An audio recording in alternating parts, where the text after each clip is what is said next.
E em relação à pecuária de cria, qual que é o maior desafio hoje na pecuária de cria que você encontra nos seus clientes que você atende? O maior desafio hoje da pecuária de cria, por mais simples que pareça, chama-se estação de monta. É muito comum a gente chegar, hoje menos de 30% do rebanho nacional, se eu não me falha a memória, é inseminado. Com IAT inseminado, né, por muitos protocolos, e a gente tem também a monta natural.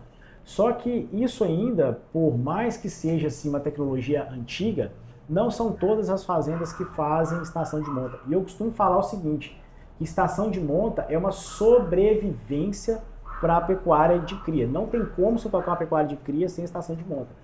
E aí, às vezes, você pega, por exemplo, uma fazenda que ela é pequena, que a cria ela não te dá essa escala, por exemplo, você não consegue liquidar 100% do seu estoque, igual é, por exemplo, na fazenda de macho, tá?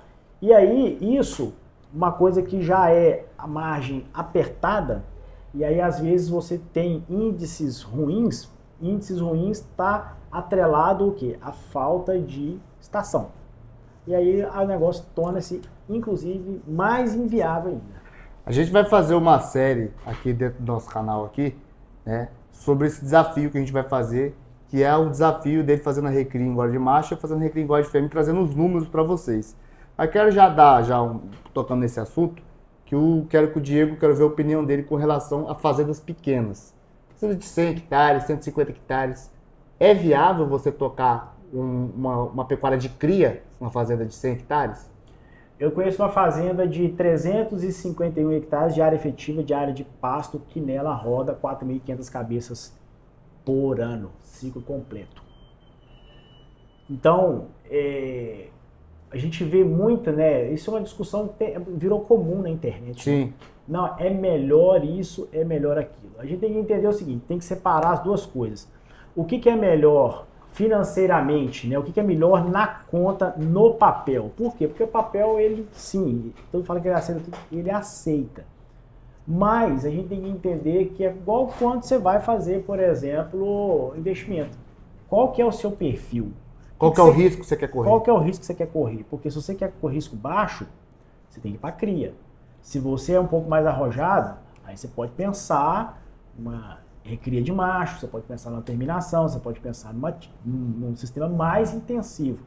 Porque quanto mais você intensifica, mais você achata a sua margem. Por quê? Porque você está intensificando o seu giro. Mas nessa fazenda você falou como exemplo de 351 hectares. Rodar 4.000 animais. Deve ter irrigação, deve ter pivô ou não? Não, ela não tem, ela faz uma adubação de complementação e ela tem um confinamento. Ah, sim. Então ela está num nível de tecnologia altíssimo. Vamos falar de um médio pagão, igual a gente, que não tem como fazer um confinamento. Um cara que está começando agora numa fazenda, arrendou uma fazenda ou pegou uma fazenda de herança ou comprou uma fazenda de 100 hectares, para ele rodar hoje. Você acha que ele conseguiria ter uma margem de lucro satisfatória com a cria? Não igual é, por exemplo, uma recria engorda de macho ou de fêmea. O certo. Teto da cria, ele é um pouco mais baixo. Ele custa mais, né? Ele, na verdade, se você for pegar, a gente tem que separar dois conceitos. Suponhamos que na fazenda de cria, você faturou, sei lá, R$1.000. Essa fazenda de cria, ela vai deixar para você aí, vamos pensar 30% sobre o faturamento líquido. R$300. R$300 sobrou. Só que aí você tem uma fazenda de recria e engorda que você faturou, sei lá, R$2.000.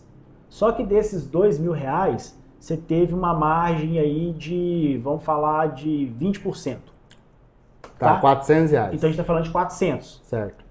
Ou seja, qual que você tem um risco maior? Você tem um agosto, só que aí eu não vou conseguir, por exemplo, fazer R$2.000 com a cria, R$3.000, R$4.000, R$5.000, não vou. Né? Ela tem um teto. Quando você compara... É porque a fazenda, também a taxa de lotação dela é menor, né? Exatamente, porque a vaca, eu costumo falar ela que ela é moradora da fazenda. Ela né? degrada mais a fazenda. Ela é moradora da fazenda. Então a taxa de lotação de uma fazenda de cria, ela é muito mais constante a longo prazo. A longo prazo, do que você falar. Porque qual que é o grande problema que eu sou um cara que sempre bato a cabeça também com relação a isso. No dia que eu tiver condições de comprar uma fazenda grande, eu não vou trabalhar com recria, só com recria engorda nunca. Eu vou querer trabalhar com o ciclo completo. Porque você acaba de vender uma bezerra aqui, gorda, você recriou e engordou. Você já tem que sair desesperadamente e correr atrás de comprar a reposição. O que eu gosto de fazer quando estou com dinheiro meio folgado? Comprar antes de vender. Porque se eu compro a reposição antes de vender, eu consigo ver se eu vou ter a margem de lucro ou não. Porque às vezes você compra uma bezerra hoje. Vamos comprar que você comprou uma bezerra, uma novilha hoje de 10 arroba, daqui 60 dias. Você vende ela com 12. Você pagou R$210 na arroba quando você comprou essa novilha magra. A hora que você for vender, essa novilha pode estar custando já 220, R$230. Então aquele dinheiro que você fez, aquele mesmo dinheiro que você comprou aquela novilha custando R$210 a arroba, você já não compra ela daqui 60 dias, que aumentou R$20 a arroba dessa novilha magra. Então esse é o principal gargalo, a gente saber que você sai de uma operação de recria agora é o seguinte, beleza, hoje, dia 12 de dezembro, a arroba do bezerro tá R$200, vamos supor. Quem te garante que em 12 de dezembro de 2024 essa arroba não pode estar R$400? Sim. Então esse é o problema, você vai trabalhar com o mercado futuro. Já na cria, você não tem esse problema. Você vai ter que repor as falhadas, beleza? Só que você não vai repor 20%. E uma coisa é o seguinte, bate na calculadora. O que eu geralmente falo para as pessoas? Que você nunca pode entrar em nenhuma operação sem você fazer um plano de negócio. Um plano de negócio acompanhado do fluxo de caixa pode ser igual tá aqui, ó. Isso aqui, ó. Papel e caneta. Então, vamos falar, faz aí. Vamos falar que você tem aqui, ó. Você tem 100 garrotes, você comprou 100 bezerros. Certo. Tá? Você tem 100 bezerros, você pagou R$1.800 em cada bezerro, tá?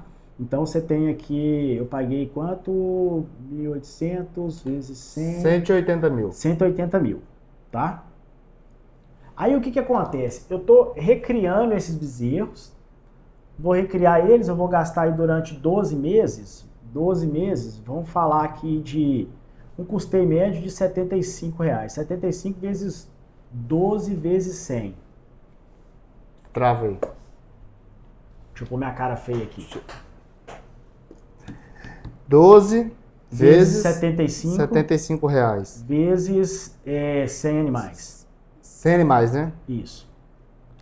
90 mil. 90 mil de custeio, tá? 90 aluguel de pasto, nutrição. Tudo, tá aqui. Estão fazendo essa conta, tá? O que você tem uma referência aí? Das arrobas que cresceram na fazenda, eu sempre tento equilibrar para mim gastar 1/3 do valor de venda. Certo. Tá? Para poder produzir uma arroba. Então, vamos lá. Se você pegar aí 180 mil mais 90 mil, quanto que deu? 270 mil já. 270 mil, tá? Vamos supor que esses animais aqui eu comprei com 7, agora eles estão com 12.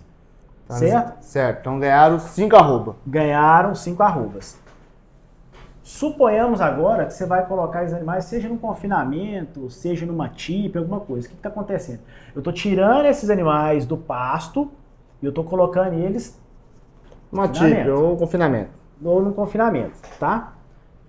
Só que agora você tem que entender o seguinte, o meu pasto está vago. Estou sem gado no pasto, tá? Então eu vou colocar aqui mais R$15 vezes 120 dias. Que é o pasto vago. Que é a diária do confinamento. A diária do confinamento. Tá. Então 15 vezes 120. 15 vezes 120 dias. 1.800 por boi. Vezes 180 boi. Vezes 100 animais, né? 100 animais, é. 180 mil. 180 mil mais 270 mil. Isso. 270 mil é 180 mil reais de compra dos 100 animais, então saiu por R$1.800 cada bezerro. 90 mil reais durante o período de 12 meses com gasto com protocolo nutricional e aluguel, mais agora 180 mil dias de confinamento. De confinamento. 100 dias de confinamento? De 120 dias. 120 dias. Isso. 180 mil mais 270 deu quanto? 450 mil. Quase R$500 mil. Isso. Aí a pergunta que eu te faço agora. Se o seu pasto está vazio, o que você tem que fazer? Você vai deixar ele vazio durante 4 meses ou você vai comprar? Você tem que comprar, né? Então você concorda comigo que você ainda não realizou esse negócio aqui e você tem que colocar mais 180 mil no negócio, mais o custeio? Sim. Porque senão o gado a fazenda vai ficar parado lá só gastando. É um erro que eu cometi quando eu comprei meu primeiro gado. Não ter feito essa conta. Porque aí eu falei, pô, eu fiz um arrendamento, tem que pagar aluguel do pasto da vazio, eu não tenho dinheiro de comprar o gado. Vamos supor que nessa conta aqui deu 450 mil lá. Esse animal, vamos dizer que ele sai com 21 arroba? 21 arrobas. 21 arroba. Um arroba hoje tá 210? Vamos ajudar. Não, 210 não. Vamos 210 tá no vídeo. Vamos colocar 220. Tá 220 reais. Vezes 21 arroba, você vai vender cada animal desse por 4.620. Vezes 100. Lógico que a gente não tá contando nenhuma perda, tá, pessoal? Deu 462 mil. Menos 450 mil. 12 mil de lucro. 12 mil de lucro, isso em 12, 16 meses. Então a gente tem que entender isso, Douglas. É isso que a gente tem que entender, porque o processo de intensificação, ele requer conta, ele requer o quê? A avaliação de perfil de cabeça e de bolso. Você tem que saber o quanto você tem para investir, né? Porque esse animal poderia dar mais lucro se você tivesse feito isso a pasto. Exatamente. Ao invés de eu girar em 16 meses, eu girar isso em 24. Não, porque o que está comendo lucro aqui nessa operação hipotética que a gente está falando, é o confinamento. É o confinamento. O confinamento está saindo a diária a 15 reais. 15 reais. Joga isso para 12 reais, faz a conta para você ver o que vai aliviar. Então, quando você pega o tamanho do risco que você tá, então não dá para a gente poder inclusive